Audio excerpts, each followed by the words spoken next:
रामपुर गांव में 3 किसानों हरिहर, गोपी और बिरजू में बड़ी दोस्ती थी। जमीन जायदाद तो कोई खास न थी, लेकिन तीनों मेहनती थे। वे अपने खेतों में उपजी सब्जी, फलों आदि को पड़ोस के कस्बे में बेचते थे। इससे उन्हें कुछ मुनाफा हो जाया करता था। किसी तरह गुजारा चल रहा था। सप्ताह के प्रत्येक इतवार को वे कस्बे के हाट में जरूर जाते थे। एक दिन तीनों ही मित्र कस्बे के बाजार से अपने गांव लौट रहे थे। गर्मियों के दिन थे और चिलचिलाती धूप। तभी हरिहर को प्यास लगी। प्यास तो गोपी और बिरजू को भी लगी थी, लेकिन कुछ और दूर जाते जाते हरिहर का प्यास से बुरा हाल होने लगा। वह बोला, दोस्तों, प्यास से गला सूखा जा रहा है। क्यों ना पहले किसी ताल सरोवर से अपनी प्यास बुझा ली जाए। हाँ, लेकिन इस निर्जन और बंजर पहाड़ियों वाले क्षेत्र में भला पानी कहाँ मिलेगा? ऐसा गोपी ने कहा। नहीं गोपी, ऐसी बात नहीं है। मुख्य रास्ते से दाईं ओर करीब आधे मील की दूरी पर एक पहाड़ी नदी है। वहां का पानी अवश्य ही पीने योग्य होगा। हाँ हाँ, तुम ठीक ही कहते हो। ऐसा बिरजू ने कहा। तो फिर ठीक है, तुम दोनों यहीं पेड़ की छांव में बैठो। मैं अभी पानी पीकर और तुम दोनों के लिए इस सुराही में लेकर आ रहा हूँ। कहता हुआ हरिहर मुख्य रास्ते से दाईं ओर बढ़ गया।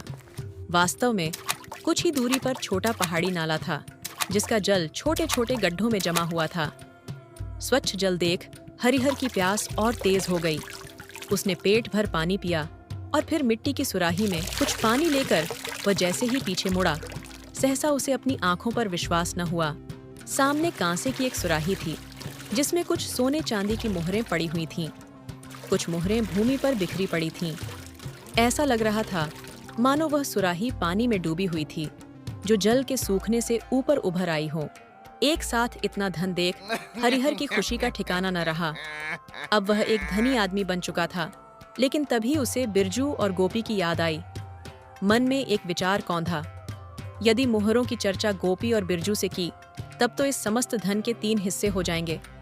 नहीं नहीं, भला ऐसा कैसे हो सकता है? यह धन मुझे प्राप्त हुआ है, इस पर मेरा, सिर्फ मेरा अधिकार है। फिर क्या था? धन के लालच में हरिहर वर्षों की दोस्ती को क्षण में भुला बैठा।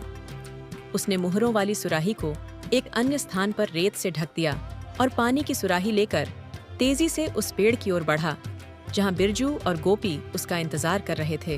अरे हरिहर, बहुत देर लगा दी तूने, बिरजू ने हरिहर के हाथ से सुराही लेते हुए कहा। हरिहर चुप रह गया। तीनों गांव की राह ले चुके थे। रास्ते भर हरिहर का ध्यान बंटा रहा। बिरजू और गोपी भी उसकी हालत कुछ कुछ भांप चुके थे। गांव पहुंचकर गोपी और बिरजू ने तो अपने घर की राह ली, लेकिन हरिहर उन दोनों की नजरें बचाकर फिर उसी दिशा में भागा। सांझ का धुंधलका घिर चुका था। थैले में रखी मोहरों की सुराही लेकर वह जैसे ही बढ़ा, तभी 2 व्यक्ति उस पर टूट पड़े। थैला छीनकर अंधेरे में गुम हो गए। अब हरिहर पछताने लगा। वह धीमे कदमों से अपने गांव की ओर चल पड़ा। चलते चलते उसके मन में विचार कौंधा। काश मेरे मन में लालच ना आता। उसी समय हम तीनों इसे आपस में बांट लेते, किंतु लालच ने हाथ में आए धन को भी हमसे छीन लिया। हरिहर घर आया, किंतु मोहरों के लुट जाने के कारण उसे रात भर नींद नहीं आई। सुबह उसने देखा गोपी उसे बुलाने के लिए घर के आंगन में खड़ा है। गोपी के बुलाने पर हरिहर बिरजू के घर चल दिया। जैसे ही वह बिरजू के घर के बरामदे में पहुंचा, उसकी आंखें चौंधिया गईं।